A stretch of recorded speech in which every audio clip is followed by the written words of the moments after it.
Please, I welcome any questions from the audience. Yes, sir, down here, please. Oh, thank you. Aubrey Chernick, I have a question for the Imam. So, as a Muslim, we understand that you regard the Quran as a perfect document. And I think one of the things that is an issue for many of us Christians and Jews in the audience are parts in the Quran that talk about how Jews are the descendants of animals and pigs, and how Muslims should look at Jews and kill them, etc. And so many of us on this side would say, it doesn't sound like a perfect document.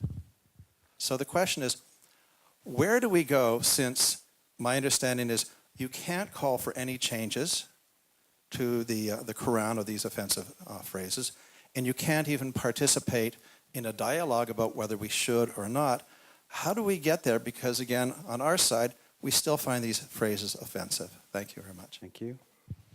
Jihad. It's hopeless. No.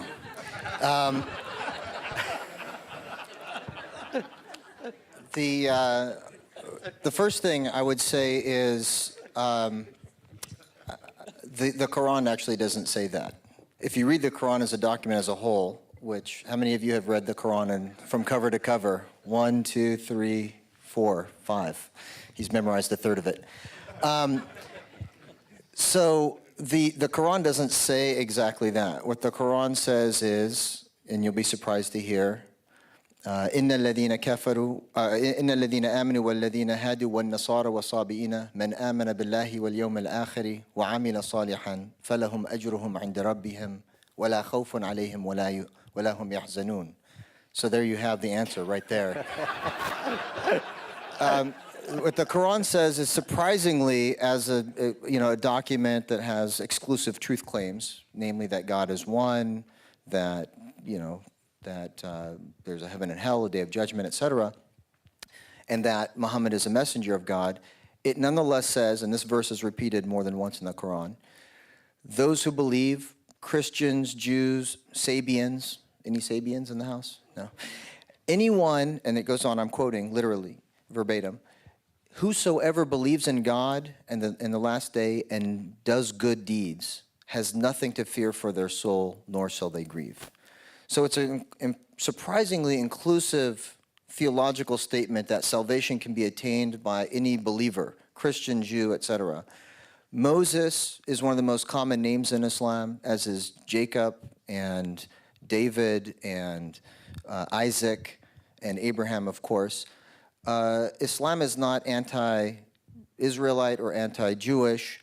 The verse that you're referring to is in chapter 2 in the Quran, which says that some of the Jews on the Sabbath day engaged in work in which they were explicitly told not to do, referencing Israelite and Jewish history, and so God punished them by making them despised like apes. And so some individuals who are anti-Semitic in the Muslim community, and there are some, I know it's hard to believe, but there are some Muslims who are anti-Semitic, would take that verse and try and, interpret it to say, oh, God turned you into apes, and so you're the descendant of apes. It's an inane reading of the verse. It doesn't hold up. It's not what the verse says. It's, interpreted in a way that reflects the lens of the one who is approaching the text and the hatred that that person has towards the Jewish people, something that is against my faith and something that I speak against. The verse, to answer your question in a more general sense, though, there are verses in each of our texts, and I think whether it's the Amalek, the verses in the Hebrew Bible or the Christian text, you might, there are fewer, but there might be some problematic texts even in the gospel, in the Christian, the New Testament. We each have difficult passages, and it's a legitimate question to ask: how do we read those difficult passages, whether it's with regarding the treatment of women or peace and war and conflict resolution, et cetera. And that's a legitimate challenge, that something that we're facing head on at the seminary that I founded in Claremont School of Theology, Claremont Lincoln University, Bayan College. So it's a great question, and something that I'm very hopeful about, that as a Muslim community, we're going through a reformation.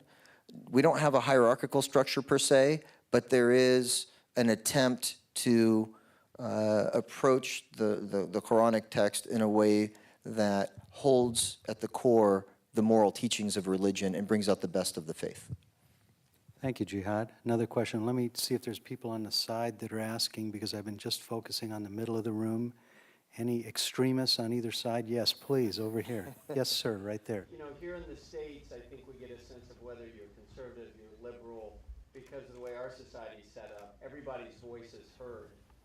And right now it seems that, at least from my naive, perhaps, point of view, that in the Arab world and in the Middle East, what you hear is really just about the extremist views. And I'm wondering if the panel would share any thoughts they have about whether or not, A, are there any real moderate views that are out there that have a backing, that have the economic wherewithal to be more understood? Because really, from my point of view, what we hear in the West is the extremism. And I'm hopeful that there is some more moderate Arabic views out there that are getting more support than perhaps we see in the Western press. Let me answer John? briefly that one.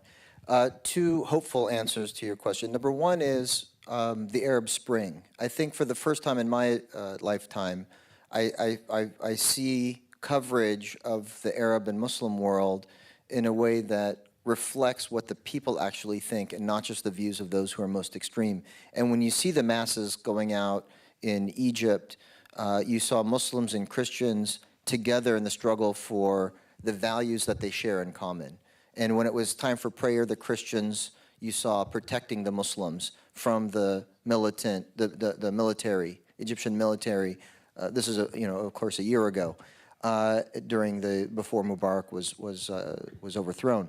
So you saw, and you see in still some places, a coming together of various aspects of the community, the masses that really want what human beings want: freedom, hope, justice, economic opportunity, et cetera, dignity. And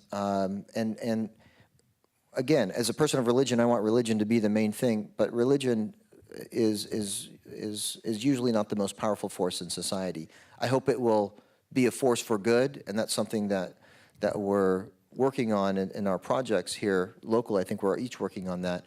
But the second part that is somewhat hopeful, Arabs only make up 15%, 15% of the Muslim world. 1 out of every 4 people on the planet is a Muslim.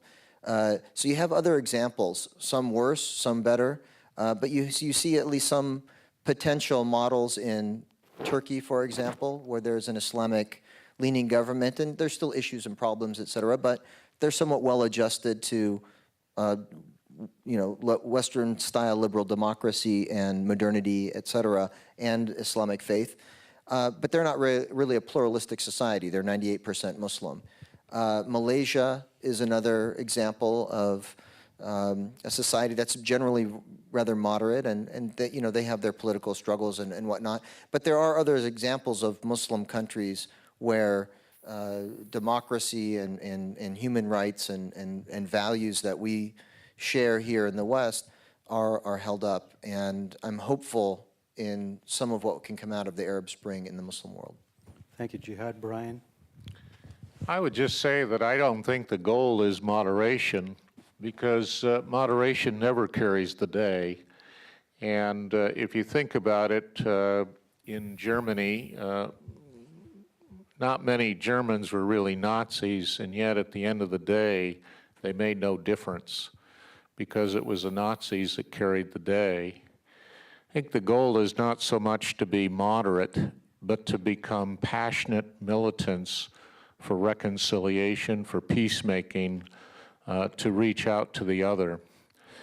In our work in Kashmir, early on, we began by meeting with many former militant leaders, people who carried in their hearts the militant ideology. And we found that initially they were quite hostile to the whole idea of reconciliation, but they were curious. And as they became involved in the work of faith-based reconciliation, we saw a tremendous change happen in their hearts. And we saw former militant leaders traveling down to the refugee camps of the Hindu Pandits in Jammu to talk about the need for reconciliation and to be willing to work for the Pandits to come back to the Kashmir Valley because they were needed. That's what we want to work toward. Moderation, I do not believe, is the goal, because moderation never carries the day. No one will die in a ditch for moderation. Thank you, Brian. Please, Mark. There's a wonderful program here in Los Angeles, some of you may be aware of, called the Los Angeles International Visitors Council, which hosts visiting delegations from around the world. And somehow over the years, I've become their host when they want to visit a Jewish school or synagogue or institution. And in the past decade, we have hosted professors from Saudi Arabia at Hebrew Union College. Just last week, I had a visiting group of 8 Pakistani imams and educators, also at Hebrew Union College. We've had Malaysian educators, and I will very briefly tell you my favorite story a couple years ago when we had a visiting group from Middle Eastern countries, and I was privileged to host them for a kosher halal dinner at the Jewish Federation. And as we sat down and we were joined by colleagues, one of them turned to me and through the State Department translator said, "Rabbi, you know, what you're saying sounds really wonderful about peace and tolerance and how beautiful Judaism it is, but I've read a book about you on the internet, and it says," and you know, be careful what you read on the internet, of course, and it says that you're all liars and cheats and whatever. And it turns out the book that he referenced was the Protocols of the Elders of Zion, which sadly is widely distributed around the world, particularly on the internet. And as my face turned from green to purple to blue to red, I thought about how to respond to him through the translator. And I said, you know what? I said, first of all, don't believe everything you read on the internet. Secondly, I said, you know, the book you're reading is a fraud. It was actually created by the Tsar's police in the early 1900s, and it tells a bunch of lies about my faith and my people. It's caused great suffering to Jewish people throughout the decades. And I'm sure I can send you an Arabic refutation of the book, which I didn't know existed at the time, but I went out on a limb. Turns out the Museum of Tolerance, the Simon Wiesenthal Center, has such a document available. I sent it to him. We became sort of friends on the internet. Translation was done by my nephew in Israel, who was a military translator. I also recall that when he asked me a follow-up question, he said, "But Rabbi," you know, he kind of funked and he said, "You know, really, you and I, you know, we're just two people here, and this book is read widely. How can we change things?" And my answer to him and my answer to all of us is, we change hearts and minds one person at a time. And I said, you're in this room, and I'm in this room. We've begun a conversation together. There are other people here who are participating. And that's how sometimes we do this sacred work, one heart, one mind at a time. And we've maintained an interesting correspondence, and he's read the refutation. And he, by the way, is in Iraq, which he called Babylon. And he is hopefully had somewhat of a change of beliefs. Thank you, Mark.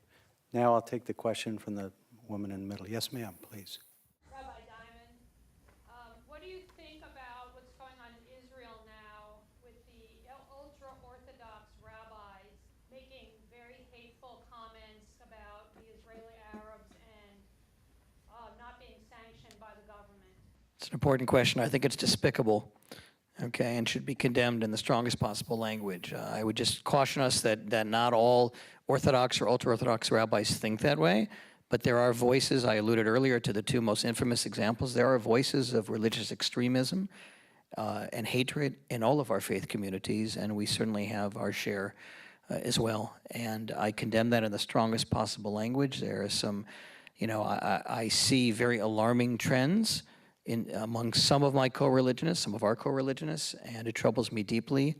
I wish I had an easy answer. Frankly, my voice is not one they take very seriously. I'm a conservative rabbi by training, and so I'm not really part of those circles. But I would come back to what Brian said a moment ago. Maybe if moderation will never carry the day, maybe it is trying to convert these folks into a different way. What I always try to remind people is that religious passion needs to translate into religious compassion. Remember the movie, The Passion of the Christ? I mean, Mel Gibson's not here tonight, is he? Just want to make sure. I would say this to him, even if he were here. Notwithstanding that movie and pros and cons of the movie, what I wrote about and what I preach about is that we have to convince people that it's great to have. I'd like to engage in interreligious discussion with people who are religiously passionate. I think we all do. I admire people who take their faith seriously, but I ask them to translate that passion into compassion for all of God's creation. And in some quarters, I see precious little of that among some rabbis and co-religionists. And again, I think this is the kind of dangerous rhetoric and angry and hateful rhetoric that sometimes leads to acts of extremism and violence. Thank you, Mark. Is there, yes, sir, right there. I just have one kind of personal question for you, Mosab.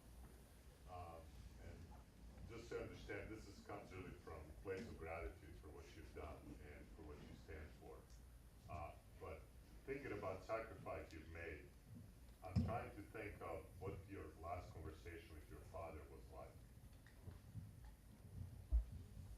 Well, my father, when he knew about my faith in Christ, he told me, "You will be my son, no matter what." When he knew about my relationship with the Israeli intelligence, he was in a shock. And it was very short conversation. He promised not to disown me when I asked him to disown me, because I knew that's going to be very hard on my family. I was surprised to see on the news that he disowned me. I learned from my agents and from the media. He had to come, I think, face to face with the enemy of shame. And I forgive him for that. Thank you for asking. Thank you for that very personal response, Mosab. Thank you. Up front, I'm sorry, please, thank you. When you're talking about tolerance, because we're at the Museum of Tolerance, and we're also talking about reconciliation and love, isn't it kind of important to understand how your interlocutor actually views you? So it's in Islam, tolerance does not mean the same thing that it means to Christians and Jews. And in fact, Christians and Jews are tolerated under Sharia law in an Islamic regime if they consent to pay the jizya, as described in Quran 9:29, and willingly submit to various forms of humiliation, which are really quite extreme. And I see Hassan understands this. May I urge you towards a question, Yeah, please? the question is, why not tell the truth here? That's a good question. Fine. How would any of you like to? Hassan, I'd like you to answer that. Okay, Mosab? Well, you put me in a very tough position right now. Speaking of the truth, I think what Middle Easterns need to learn is the truth about the real nature of Islam, rather than creating model images of what Islam could be, or my personal opinion of Islam as a tolerant religion. Islam is not tolerant religion. There are lots of tolerant Muslims, like Brother Jihad here, which I admire and I love unconditionally. But in Islam, there is no tolerance. The tolerant verses in Islam meant for political reasons. Let's put the Quran on the side that we don't understand its language, most of us. Let's put the Islamic ideology on the side as well. Let's look at the life of Muhammad, the behavior of the Prophet of Islam that Jihad and the rest of the Muslim world follow. Did he kill? Yes. Did he marry a 9-year-old child? Yes, he did. Did he kill the Jewish community of Khaybar because they did not give him the treasures to fund his military campaigns? And did he sleep with Safiya, the wife of Kinana, the leader of that community, the same night he killed her husband? Yes, he did. So where is the tolerance in that? If this is your highest model, if this is your leader, where is tolerance in that? I understand that you are tolerant. I understand that Muslims are tolerant people because I know my father, I know my family, and I know my people. But the real nature of Islam is evil. And this is based on my perfect knowledge of what Islam is. I was born to speak Arabic. I understand the language of the Quran. I know about the life of Muhammad from the most trusted resources, and I can guarantee you that Muhammad did not tolerate, but he took revenge from anybody who opposed him. These are the facts that we need to tell our people. I want to see what's so-called the Arab Spring in the Middle East. I see people protesting against political regimes.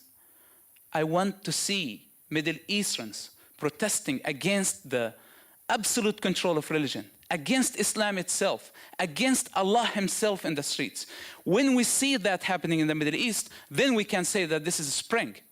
The European spring was against the control of religion and religious authorities over people's lives.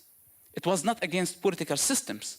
And this is what I want to see in the Middle East. And the only way to see this happening, by telling people the truth. Not Americans, not Westerners. I want to tell my people the truth of what Islam is.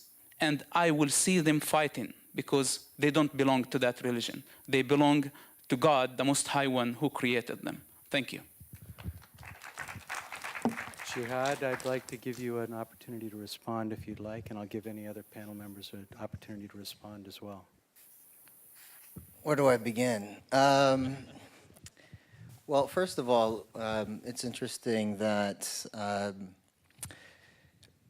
I'm instructed as to what the truth about my religion is from two people who are not Muslim. One who's, didn't raise her hand when I asked if she's read the Quran or, oh, she's one of the four people who raised her hand when she read the Quran, that she read the Quran. But, these ideas that are leveled against the faith, whether by right-wing blogs, etc., don't reflect the reality as I've seen it, and I've lived all over the Muslim world. I've lived in Iran, I've lived in Saudi Arabia, my wife is from Kashmir, traveled, throughout most of the Muslim world.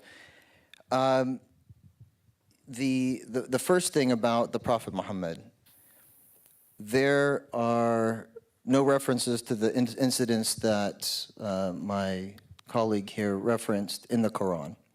There are historical anecdotes that were written hundreds of years after the life of Muhammad by a tribal Arab society that is chauvinistic, and so some of the anecdotes that they attribute to Muhammad, in my view, are spurious, and I don't find them authoritative or authentic, despite claims that that there's perfect knowledge about these things. As a historian, as an academic, I look at history as a lot of his story, and how we know about what happened in the past was an oral tradition before it was a written tradition, and there are many versions of what has occurred, but we don't have these historical records that are dated back to the time of Muhammad. So I don't believe, as a Muslim, in the veracity of some of the things that are attributed to Muhammad, whether in regards to the treatment of women or the marriage of a 9-year-old, etc.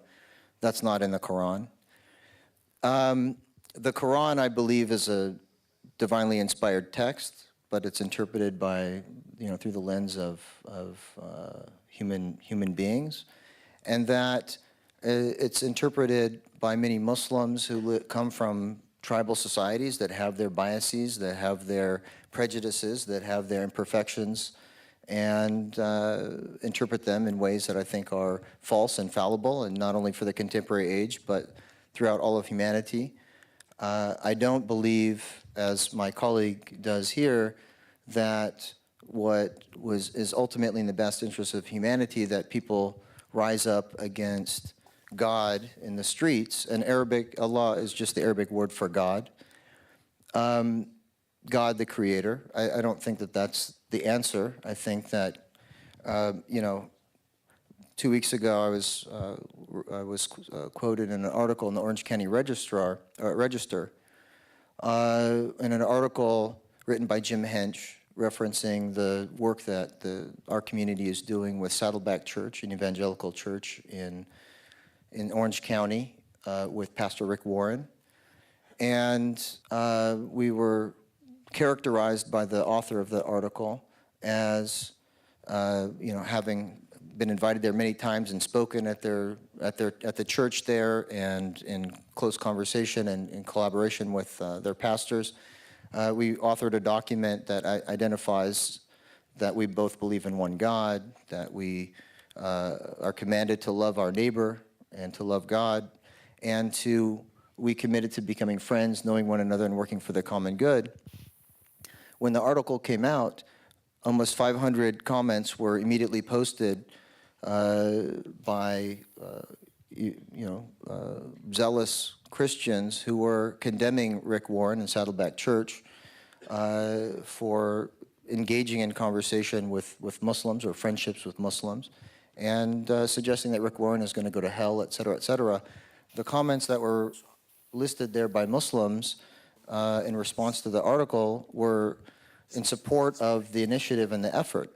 So, to characterize Islam as we need to be aware of the dangers of Islam and Muslims, I think is an alarmist point of view that doesn't reflect the reality of the community here in the United States. There are more Muslims in the United States now than I think Jews even. I think 40% of terrorist attacks, potential terrorist attacks that were going to be committed on U.S. soil since 9/11, 40% of them were foiled by tips by the Muslim American community. We, as a community here in the United States, are well integrated and patriotic citizens, and I think we feel completely misunderstood. I think there are terrible cultures and societies that identify themselves as Muslim around the world, and they misunderstand religion. And what I meant by bad religion in my comments was that they understand religion in a bad way and apply it in a bad way, but it's more culture than it is religion, and that religion at its best combats bigotry, narrow-mindedness, and prejudice that's based on whether it's something you read on the internet, whether it's the Protocols of Zion or right-wing, blogs that mischaracterize the Islamic faith. I think the best way to know the practitioners of another faith are to be in relationship with them, to hear from them directly, and to make friendships directly, and to know from them who they are, and to become known for who you are as a person. And I think if we do that as here in our own country, and if we start doing that around the world, then I think we have some cause for optimism. But I think when people have an entrenched, biased, bigoted point of view against religion in general, or against 1/4 of the world's population, then I think that we have a much harder road ahead of us. I know there's lots of questions. I've been given the here for now, and I thank you for your participation, and I know Fareed wants to wrap it up, and I thank you, the panel members, and Mosab as well.